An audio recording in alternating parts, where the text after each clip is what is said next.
The day before yesterday, I was talking to a student.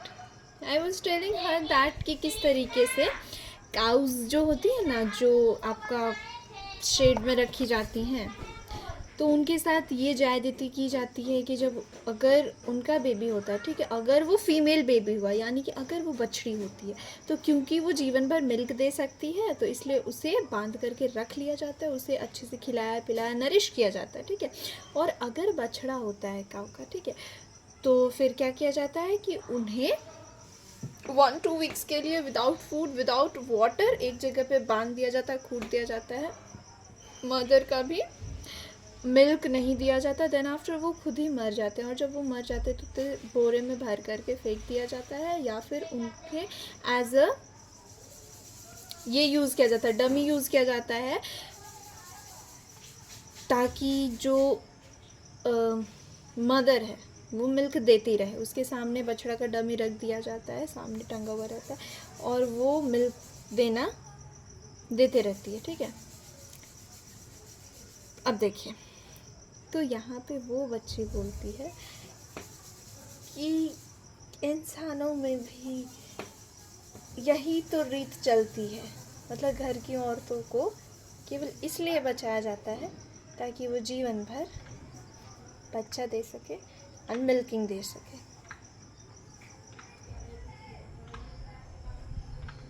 हाँ, एक difference होता है ये भी कि ह्यूमन के केस में अगर मेल बर्थ लेता है तो सेलिब्रेशंस होते हैं, खुशियाँ मनाई जाती है, और उसे मारा नहीं जाता है।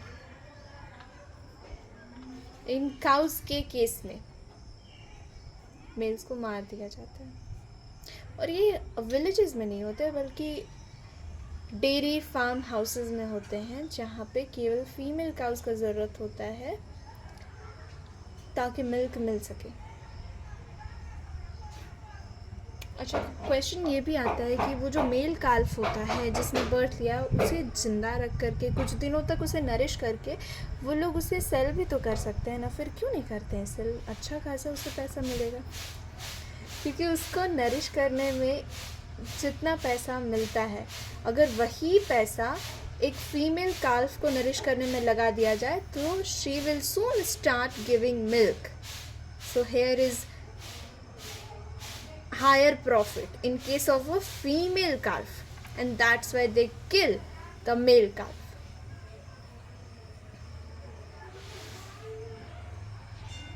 So I was just getting the thing कि ह्यूमन सिविलाइजेशन में वुमेन्स को किस लिए रखा जाता है। आप अपनी स्थिति खुद ही देख सकती हैं। You are not allowed to do anything, just you will be binded and you will be domesticated in your own house, in your paternal house also, and in your husband's house also, just for giving childbirth and to cook foods. Even if you are allowed to do jobs, that will be just like tying a rope around your neck and providing a limited arena to move.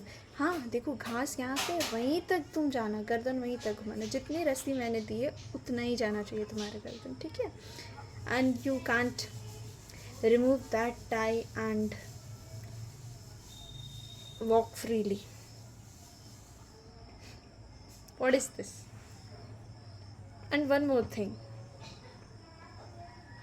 कि इस chain को स्वीकारने वाली आप खुद होती हैं, कोई और आपके ऊपर लाद करके आपको बांध करके चेन करके भी नहीं रखता है, ना आपके सोच में चेन करता है, ना ही आपके फिजिकल मूवमेंट में, but you are the one who accept it and enjoy that chain. और एक और मस्त चीज़ बताऊँ मैं आपको, ये जो कॉन्सेप्ट है या फिर ये जितनी भी चीज़ें हम लोग बात करते हैं, inequality and discrimination, then after how to solve this type of problem, how to solve the safety problems, this all, how to deeply understand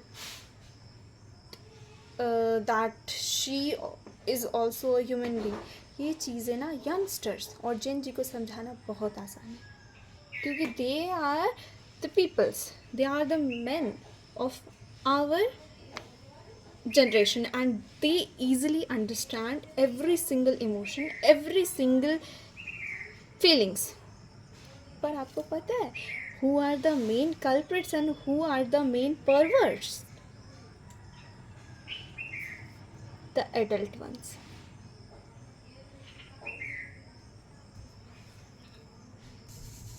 You can go and check the national crime reports, and you will be amazed कि आपका 60% of these assaults are committed by adults. And one more thing कि हम लोग ऐसे बोलते हैं कि आजकल के बच्चे कैसी गाड़ी चलाते रहते हैं, हर जगह एक्सीडेंट करते रहते हैं। आप एक्सीडेंट केसेस देखिए, 90% they will be committed by the man, और वो मैन जो कि सालों से 10 साल डिकेड से आपका बाइक चला रहे हैं, they are adults, not the youngsters. Youngsters तो ऐसे बोलते हैं भाई आता तो है नहीं, धीरे ही चलाते हैं। हाँ, आप लोग देखे होंगे कि 1-2% कुछ पर्सन आपके बाइक चलाते हैं बहुत ही रश के साथ, but that is due to they feel very much triggered and to show off, and they are just 1%, not more than that. But 90% of accident cases are committed by a frustrated man, a family person.